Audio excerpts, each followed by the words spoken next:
Hello and welcome back to Robinsunne Art Studio. My name is Robinsunne.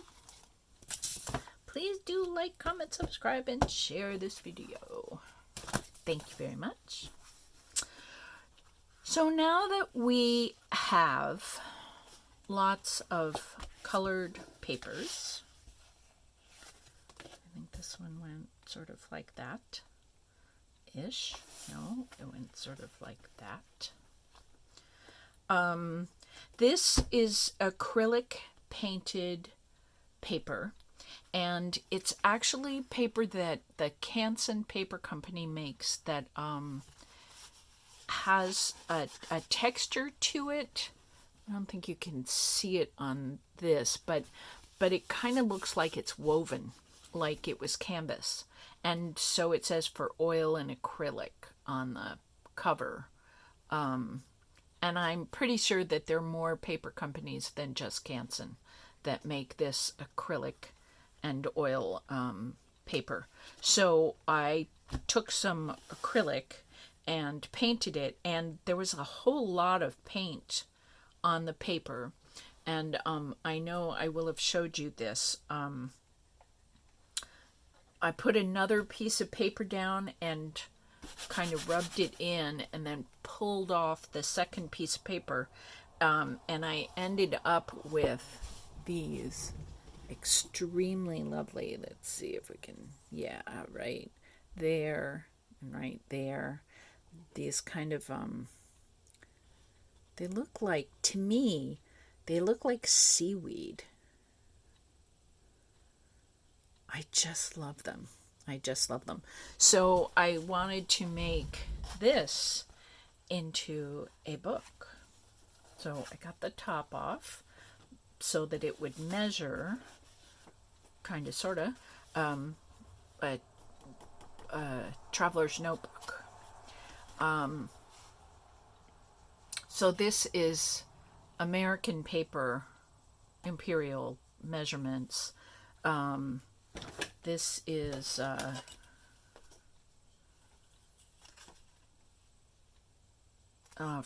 1/4 by 8 1/2, rather than the metric traveler's notebooks, which are you fold a metric piece of paper in half.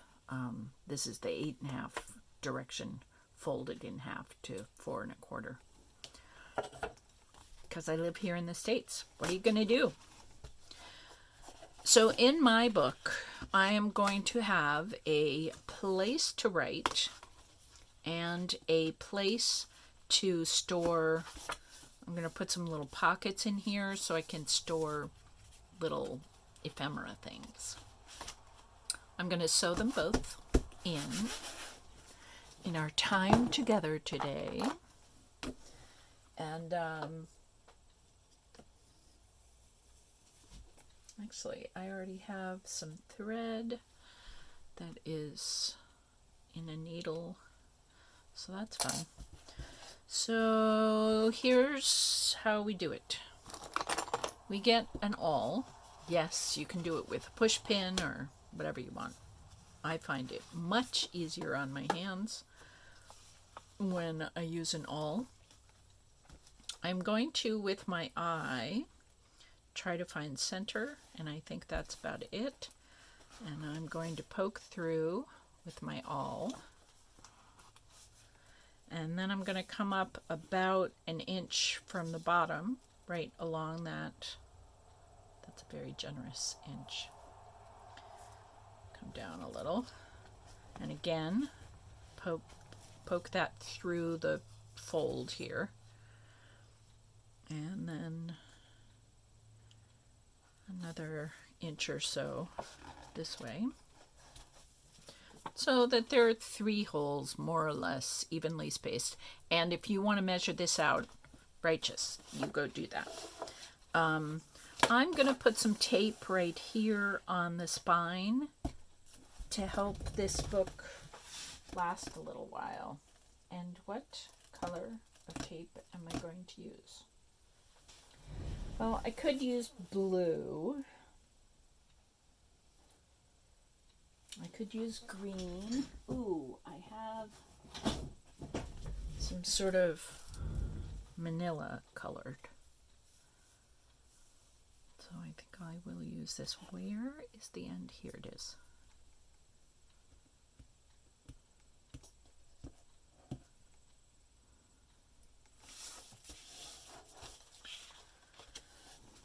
Okay, so there is my fold. I'm just going to put this right over the top. So there I'm lining up with the outside fold.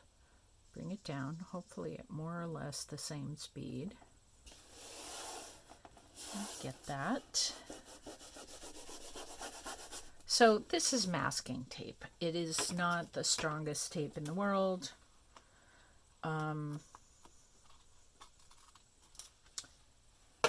You could definitely use a much stronger tape. Stronger tapes tend to have way more sticky in them, and then that makes a mess out of needles and scissors and stuff, which I don't like to do. So for me, the masking tape is fine. It's a little bit extra, but it's not a lot extra.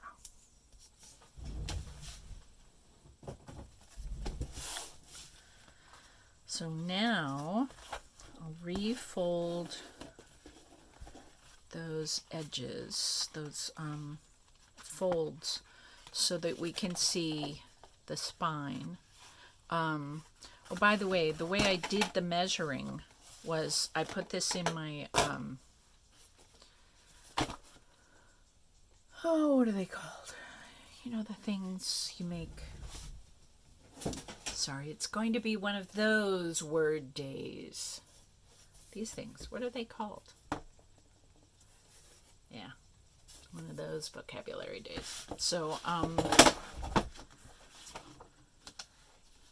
put my cardstock in, figured out, you know, how I wanted the paper to go, and actually this is the front.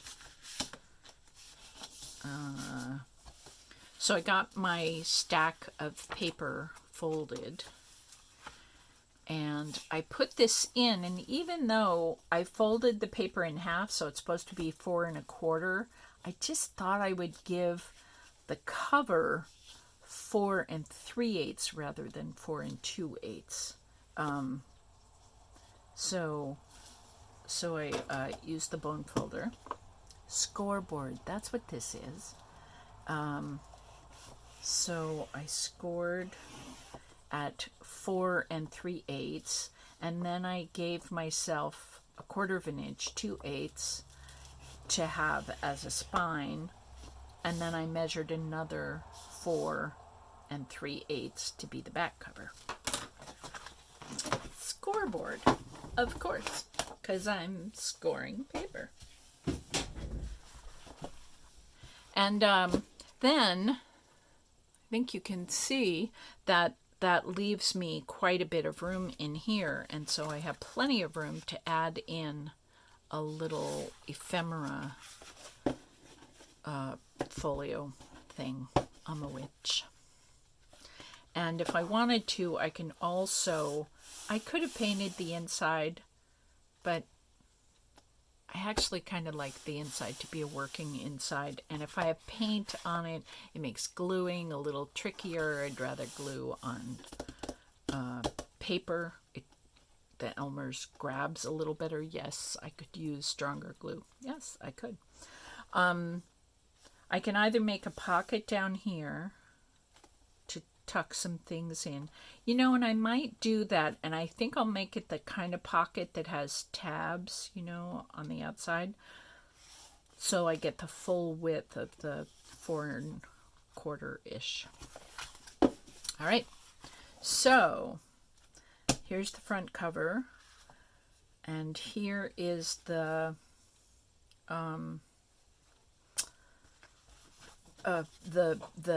pamphlet of papers that I cut down the little Pam at the Paper Outpost post the other day called that a bird's beak. You know, when you fold paper in half and you get this little like triangle of paper, because this fold kind of pushes the inside papers out. Yeah, I'd never heard it called that before. Sorry, I'm going to do us this way. So from this position, I can see the width of my, it's just not a great day for words. I can't remember how to say anything. I think my head is really, yes, I should go sew something, because clearly there's something that needs to be cleared out in my brain. And it's not going to give me a lot of room. But anyway, let's get on with this. Robinsunne. So I've got this measured sort of top to bottom, centered in, and I can see the little divots from having put holes in the paper part. So now I can measure out, and I'm gonna, all right, so if the spine was this wide, I'm not going to put the paper in the middle because I also have this cardstock to put behind it. So I'm going to go about a third down. The measurements are so much smaller here. I just wanted to be able to show you.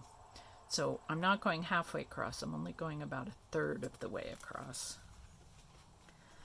With this mark for where to give that a punch, and the center punch, and the top punch. And because this is such a narrow spine, I'm going to only do 2 punches in the little folio, ephemera folio thing. So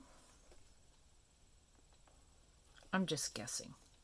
You could actually measure about a third and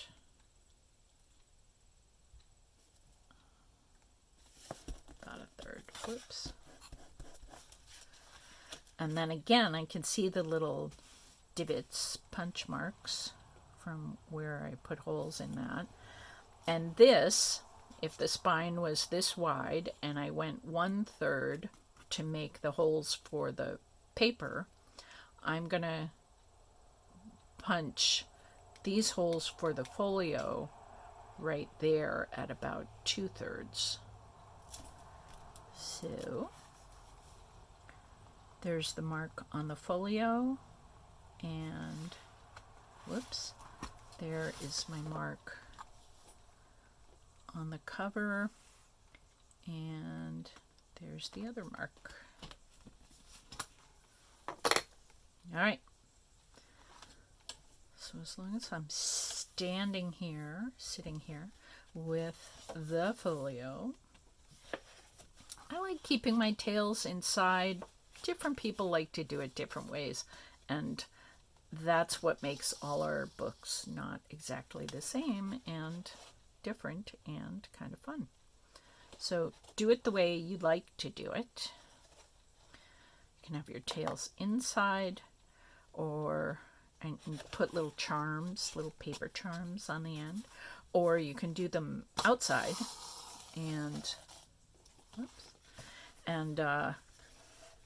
you know, have little dangles on the outside of your book if that's what you like.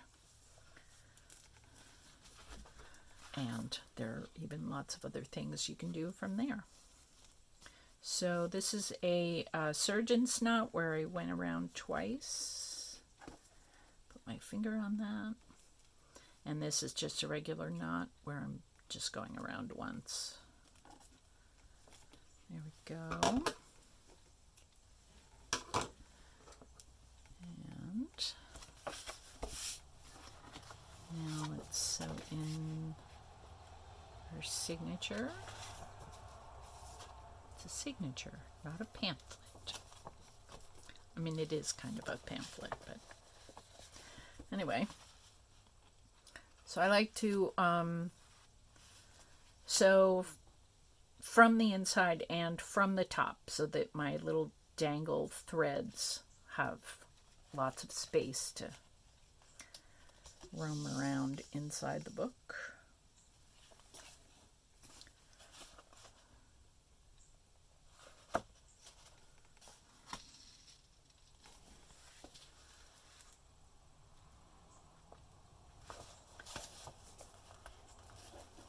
Oops.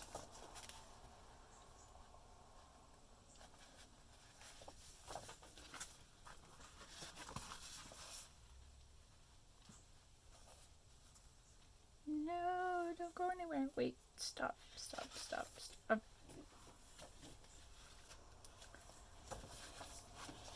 Next page.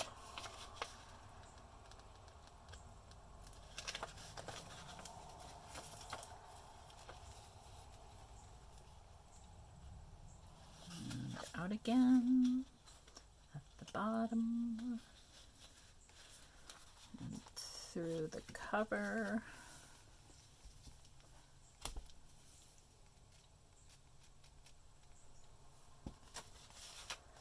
And then back in the middle where we had all that sort of running around a second ago.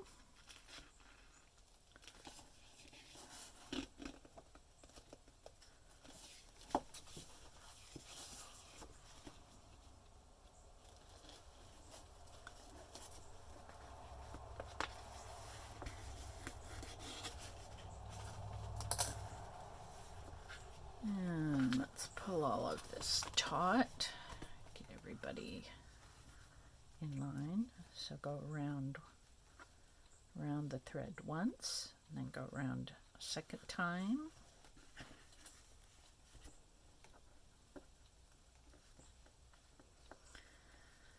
And then just around once, pull it right under my finger. And there we are. So there is my book. I have lots of space, lots of pages to either write all over, or I could use lots of ephemera. And then right here, let's say,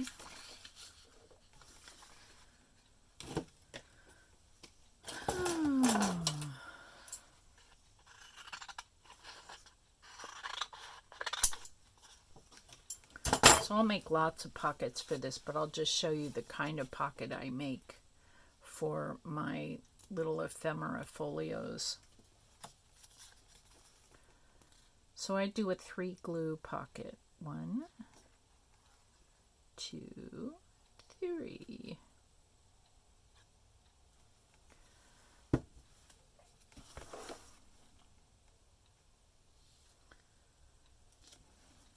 And there is a pocket.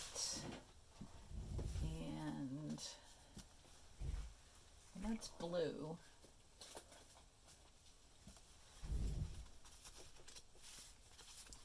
Boy, these are all big cards.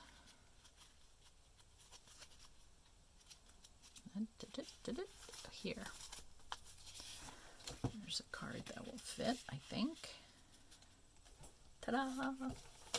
So yeah. So I can do maybe 2 pockets. One down here for a little bit taller cards, and one up here for somewhere I have little mini cards. Here are some little mini cards. Here are less mini cards.